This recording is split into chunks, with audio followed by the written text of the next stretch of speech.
set of three congratulations. First of all is obvious to organize this meeting at such an important juncture, at the eve of the Republic Day. And the second and third are directly related to JNU. Second, I want to congratulate the JNU community for its victory against the fee hike. And the third one, I want to, in fact, explain with a short story. I mean, what JNU is perceived to be today. How does it has acquired almost a kind of a monopoly over critical thinking. With a short little story.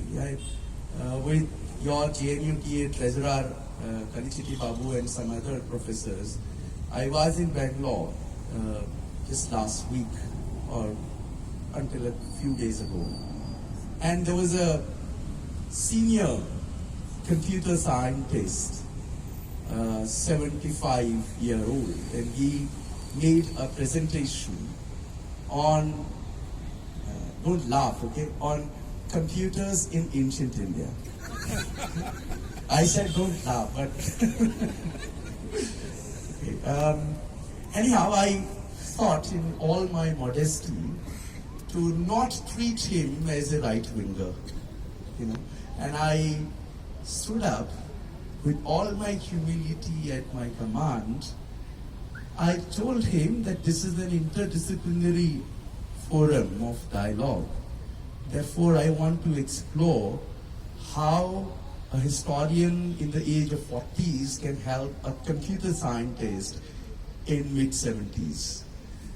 And I don't want to take your time in telling all my observations, suggestions, and critiques, etc., etc.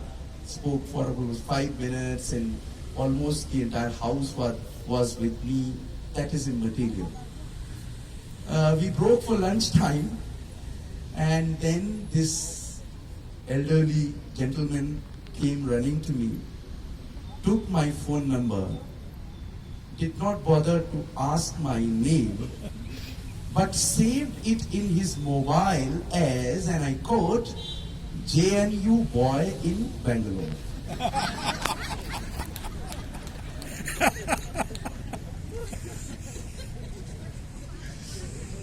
Okay, I'm not Jaspal Bhatti who won't laugh after giving you such jokes. Okay, so bear with me. One more thing before because this is something which is all around us today, the protests and women's participation, rather leadership in those protests. Whatever has been said, I want to just add one more dimension to it. This is what I told to a public meeting and the interview thereafter organized in Delhi University yesterday by Pinjara-Tod people. That let's remember, whenever there have been historic battles, women have always come out in large numbers and have decided the course of action.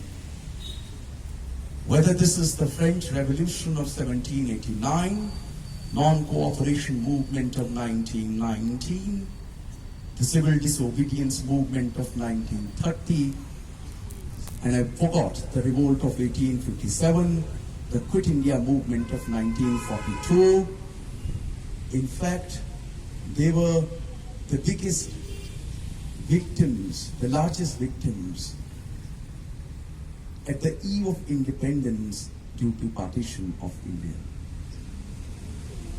It is only a male bias of history that these histories were not written for long. But what it also tells us is that we are again at a very crucial historical juncture. The presence of women in large number once again shows what we always say, Azadi ki ek aur ladai. We need to look at it from this perspective. Now, coming to the issues of constitution, I want to take up some contentious issues to arrive at its increased relevance today, the relevance of Indian Constitution. And whatever is happening around us, and I don't want to boast about myself, but as an organic intellectual, how what we see around us today on the ground can help us to arrive at some theoretical conclusions. Because we are at JNU, we are at a university. So let me begin with this. That yes, the Indian Constitution by no means is the ideal document. And that is why for all these years, 70 years, many of us were engaged in positive analysis of Indian Constitution. And we did find many compromises, many lacunas in this Constitution when we probed it from the lens of caste, language, class, ethnicity, and many other perspectives, including that of disability. We found that Indian Constitution should have something more. And I'm not going into the details of that. Right? But then, what we were fighting for? We were fighting for improving it further. We were fighting for more and more amendments. Yeah? We were never, most of us at least, never intending to kind of compromise or question the very spirit of the Constitution of India. We knew it for sure that Indian Constitution is at best a document that we gave to ourselves after arriving at some consensus after negotiations. Right? But then, using our researchers, they can't do these researches, by the way. Who are they? You know who are they. They can't do these researches. So using our constructive researches, they began arguing that Indian Constitution is useless and therefore replace it, and that is why they constituted that, what was that called? Venkatachalaya Commission, the NDA one. Maybe with Manusmriti or whatever compilation of Hindu Dharma Shastra that they can think of. And they told us that because this is a Western document, and they picked up this idea from many of our researchers, our friends, our scholars, showing, for example, what was taken, from the Government of India Act of 1935, etc., etc. Right? What we need to realize at this juncture, first of all, is that this is a false pride that what is Western and what is Eastern. On top of everything is, after all, humanity. It is undivided. Citizens may be divided, but humanity is not divided. Moreover,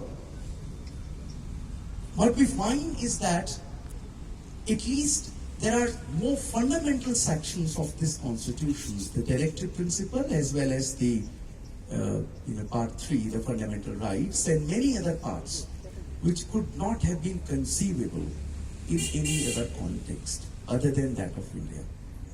And there lies the spirit of the Indian Constitution. What we also need to realize at this juncture is the importance of the directive principles as one of the speakers have already spoken about it, and I want to build further on that. The directive principles and the fundamental rights, to say the least, represent the legacy of many of those people's struggles who were fighting not only against colonialism, capitalism, etc., but also in dialogue with each other. And I can name at least three: Ambedkar, Gandhi, and Bhagat Singh. Now, if you see the directive principles, of course, they are not justiciable to any individual. Our textbooks, our civic textbooks, stop there. We are not made to think that they could have used any other term for the heading of this part of the Constitution. Why did they use the term directive principles? They did not say the vision of the Indian Constitution. It simply means, to cut the long story short, and this has been in some cases even recognized, that the Indian state cannot legislate anything which is in contravention to the directive principles. These are the directions for policy formulation under Indian nation state. And therefore, you just think of this provision, that the state shall ensure equitable redistribution of resources and shall ensure that these are not concentrated in fewer hands. Using this, our judiciary could have turned down many of those legislations, labor laws, educational policies, etc., which have been instrumental in augmenting inequality in our society. In fact, this is another provision in the Indian Constitution that could be also used for demanding equitable quality education. I need not elaborate the example, the argument, by citing other provisions that have been already cited, and one can cite more. If I have brought one article which I downloaded when I was coming here and printed one copy thinking that friends may photocopy it here. But even a plain fact that may explain things to common masses of this country. What is the name of the ministry that deals with education in our country? Human Resource Development. So it is therefore a directive of the Indian Constitution to ensure that if education is a resource, which is what the government thinks, though I do not, is a different matter, then they are duty bound to formulate those educational policies which ensure equitable access and equitable participation, rather than the present scenario where 90% of our population do not complete even school education or do not come to higher education. Now, the Constitution of India also reminds me of another very interesting debate that has been going on the issue of secularism. Many of us would know the debate that started in 1959 with D.A. Smith's work, I think 1959 that was, and then many others participated, Ashish Nandi, Partha Chatterjee, many others, about the nature of secularism and whether it is a foreign imposition on India. There are three broad ways in which secularism is generally classified. One, a situation of complete separation between religion and the state. Two, a situation where state protects all religions, and 3, a situation where state has, it's a kind of a, what you call, a no religion. No religion in the public square. Now, what we actually need to notice here is, first of all, that if you look at, and I don't have the time to elaborate, but if you look at the 19th and the 20th century situation in India, late 19th and early 20th century colonial period, the British imperialism evolved a policy of secularism, not something that they brought with them and imposed on India. And I can give many, many examples, but I won't. But this evolved in response to many, many contestations. The perception that colonial state is English and is promoting Christianization, in order to kind of meet that challenge from different quarters, they adopted a certain policy, which was then further modified under Indian Constitution and subsequent legislations, wherein now state recognizes religious freedom. State, in a way, maintains also equal distance from all religions. Right? It's a very different kind of a paradigm. State also intervenes in religious matters, but only, and I'm again glossing over the examples, but you can think of marriage law reforms and caste reforms, etc., issues that are although connected to the religions, but only to the degree that they positively enhance civic rights of Indian citizens. Right? Therefore, to deny secularism, and that is what that BJP spokesperson, what is his name? Rakesh Sinha. He and his cohorts keep saying on all television channels with loud voice, allowing no dissenting voice to be heard. Right? Forgetting this entire history and the complexity. Right?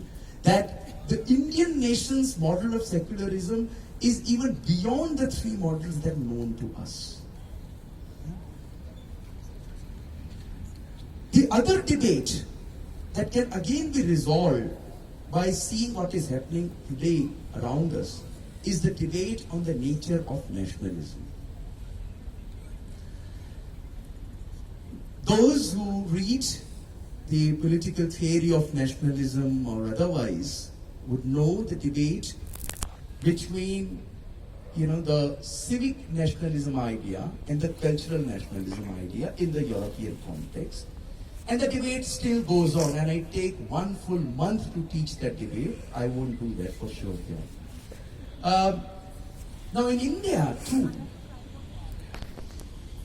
of course in the 19th century, second half of the 19th century, a debate, a certain idea of nationalism, a secular idea of nationalism, liberal idea of nationalism began to develop. Yet there were people both within the Congress and some outside the Congress, who championed the idea of a different kind of nationalism. They articulated nationalist sentiments with Hindu imagery, festivals, rituals, etc., and equated it with Hindu nationalism. If you had in Congress and Malviya, then you had people also elsewhere, the forefathers of our today's right wing, Golwalkar and Savarkar and others. They defined nationalism as Hindu nationalism, and basically by selectively utilizing the ideas from those European debates on cultural nationalism. Right? However, what we achieved after independence, that if not completely eliminated, this idea of cultural nationalism was kind of pushed somewhat under the carpet by the liberal progressive idea, secular idea of nationalism. Still, from 1990s or late 1980s onwards, this was again revived and taken to very, very fascist levels and, ultra-nationalistic colors. Right?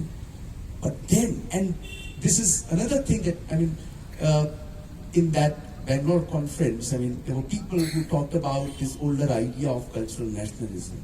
And I want to say, now today, when we see what is happening around us, people wearing tricolor, people reading the preamble of the Indian Constitution in lakhs and lakhs of numbers out there in the streets, on the roads, they remind us that nationalism is essentially about nation state. Nationalism is essentially about civic rights. Nationalism is essentially a democratic principle. It is, of course, a different matter that nationalism does homogenize a cultural identity. It does come in cultural garbs. Nonetheless, nationalism always has this inner fight between a select few exclusionary groups who champion the idea of cultural nationalism and a larger population who fights for their civic rights, democratic rights. And let me remind you that this progressive group is in no way limited. This is an illusion. I think the current protests have proven this point.